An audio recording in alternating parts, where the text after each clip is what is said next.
Bashar, what do you mean by positive and negative energy? Can you expand on that, please? Positive energy is that which integrates, unifies, makes whole. Negative energy, mechanically speaking, is simply that which segregates, separates, causes the idea of discordant vibration as opposed to harmonious, in alignment vibration. Does that make sense? It's just a mechanical description of the energy. It does, but... It's not the idea of good, bad, right, wrong. It's the idea that when you are acting in positive energy, you are harmoniously aligned with your true core self. When you are acting in negative energy, you are out of alignment with that and creating discord and separation, segregation, disconnection experiences, and forgetfulness. So by definition, the energy that is negative cannot work together, harmoniously with each other. And together. Correct. It can be, in a sense, seemingly that there is a unification just because there are so many. And they may have a sort of general momentum, but they actually aren't working in unity. When they really start working in unity, they're actually creating a positive vibration. And that will shift the energy. Make sense? It does, though. It seems as though, as you say, I guess it's probably the momentum, but if, at least in my mind, the energy that creates war and fights would be a negative energy. All right, but you must understand it from the people's perspective. As is often said of movie villains, no one thinks they're the villain. They think what they're doing is positive. I'm simply talking about an objective observation. They're not. They believe they're the heroes saving the day. That's the difference. People have to understand what energy they are actually using in order to divest themselves of that. If somebody doing something negative actually believes they're doing something positive, they can create unity with that. Because again, what does it come down to? Belief. Okay, so if we take that to the next step, then there are always groups of people that are different from each other in terms of their belief. Exactly. And that's how they get into wars. And No. That's not how.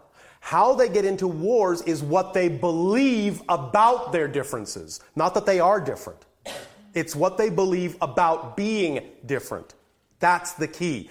That's why what's so important to end war on your planet is to teach the children that differences are part of the recognition of the beauty of all that is and its diversification. Because all that is harmonious if it allows all its differences to be equally valid. The only way all that is could ever go out of balance is if it suddenly judged one of the aspects within itself that it's different from another to be less valid than that other. So it is the belief that a difference is less valid that creates the war, not the difference itself. True. But again, if they believe and they are harmonious with that belief, that this difference needs to be fought out in a way. Yes, but you have to find out, the way to do that is to find out why they believe that. When you get to the crux and the core of why they believe that, you will generally find that from a negative effect, the core belief will actually be one based on fear. And if it's based on fear, then yes, there is an underlying negative vibration that is creating them to think in a way of denial of that negativity, so they then believe they're positive because they are afraid to face the fear that they have at their core. When you find out that the core belief is negative and they can see that it's negative, then they can change their belief. That's why it's so important to instill these understandings in the children. Because for many adults, not all, but for many adults, they simply will refuse to look that deeply because they have no longer the will or the capacity to do so. They have been too scared for too long. Although, again, for some, once they become scared long enough, they can also give up that point of view. It just depends on what theme they're exploring. Do remember this, however. Do remember this. It's very important to remember. I am not in any way, shape, or form condoning the actions of anyone in any particular way. But the point is this. You really are all fundamentally eternal spirits. It's not that big of a deal. You always exist. You always will. If you go against the grain sometimes, well, all right. Maybe there's a kind of a sadness that you didn't see that coming, didn't learn this, didn't learn that time. A recognition that, oh, all right, I could have done things differently. But the point is you will always have the ability to recognize that, and you will always have the ability to bring that back into alignment. The big secret about all the things that are fundamental to all the different religions and faiths on your planet, the big secret is, the real truth is that everybody actually goes to heaven, no matter what. Everybody goes to heaven, no matter what. Hell is not a place you go to. It's a state you pass through on your way to heaven. That's all it is. Remember, darkness does not exist by itself. Darkness is not a thing unto itself. Darkness is just the absence of light. Cold is not a thing unto itself. It is just the absence of heat.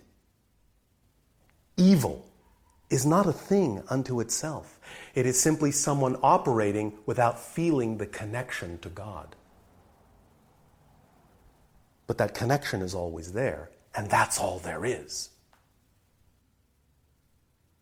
Does that make sense? It does very well, but what I don't understand is, again, when you mention the year 2012, yes, and the tip of the scale toward positive energy as opposed to negative energy, yes. Again, where I get lost is where, the way I understand it, if people who are at war with each other believe that they are not villains, and they're not villains, and they're working in harmony with their higher self or whatever, and therefore they're acting towards positive energy. In their mind. They may not objectively be. I'm simply talking about the difference between an objective observation of what kind of energy they're actually using and what they may believe they're using. Okay. Yes, so the test objective matters. The test is where it's coming from. Yes. Whether it's coming from fear or joy. Or joy. Yes. Thank you very much. Yes, yes.